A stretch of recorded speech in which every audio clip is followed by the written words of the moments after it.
Les ventes de logements du Royaume-Uni ont chuté à leur plus bas niveau depuis la crise financière mondiale de 2008. Donc, qu'est-ce que cela signifie pour le marché du logement?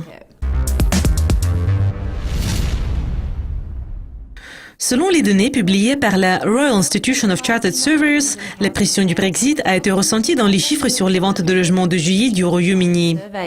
Les données ont montré que la demande et les ventes avaient fortement chuté. L'enquête a montré que le nombre de nouvelles demandes des acheteurs avait diminué pour le 4e mois.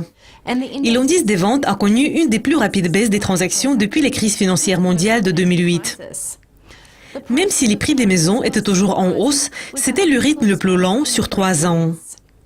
Tandis que l'enquête a montré de sombres perspectives pour un avenir proche, les professionnels du marché sont plus optimistes quant aux perspectives à long terme. Les attentes en matière de vente et de prix ont rebondi. Et les enquêteurs prévoient que les prix vont augmenter au cours des 12 prochains mois. Il y aura un changement de 0 à 23%. Malgré cette hausse, le sentiment est toujours plus faible qu'il y a 6 mois, quand 66% plus d'enquêteurs ont prévu la hausse des prix. L'économiste en chef de RIX, Simon Robinson, a déclaré que la confiance reste plus résistante qu'on aurait pu le prévoir. Il a également ajouté « Le marché du logement est actuellement en train de digérer des nouvelles économiques mitigées et les dernières mesures annoncées par la Banque d'Angleterre, qui a déjà commencé à réduire le coût de financement hypothécaire. » Dans ce contexte, il est tout à fait surprenant que les mesures de l'activité à court terme restent presque sans changement.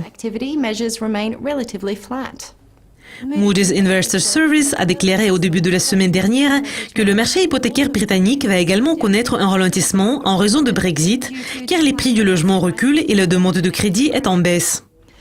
Après que le gouverneur de la Banque d'Angleterre, Mark Carney, a souligné des signes de l'affaiblissement du marché du logement, la Banque centrale a réduit les taux d'intérêt à leur plus bas niveau et a lancé un plan de relance de près de 170 milliards de livres sterling. Lors de sa dernière réunion, la Banque d'Angleterre a donné au marché un signal clair que d'autres baisses des taux sont à l'horizon, ce qui allait aider à réduire les coûts des prêts hypothécaires. Cela conclut la revue de presse d'aujourd'hui. Je m'appelle Céleste Skinner.